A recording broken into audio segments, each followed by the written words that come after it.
কেউ যদি পীর ধরা ফরজ মনে করে এবং পীর বা গুরুই আল্লাহ, গুরুই খোদা মনে করে এবং বিশ্বাস করে এবং সমাজে জাহির করে, তাকে কি কাফের বলা যাবে?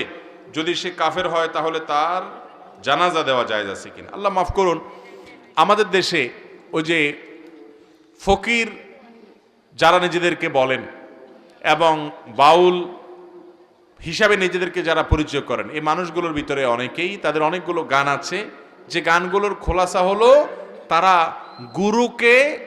গুরুকে শুধুমাত্র আল্লাহ রাব্বুল আলামিনের সাথে তুলনাই করে না, বরং কোনো কোনো ক্ষেত্রে আল্লাহর উপরে উঠাই দেয়, নাউজুবিল্লাহ।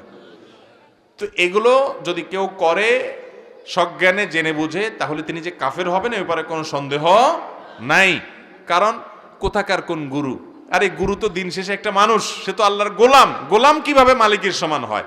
অতএব তাকে আল্লাহর সমকক্ষ মনে করা এটা কুফরি। এর কারণে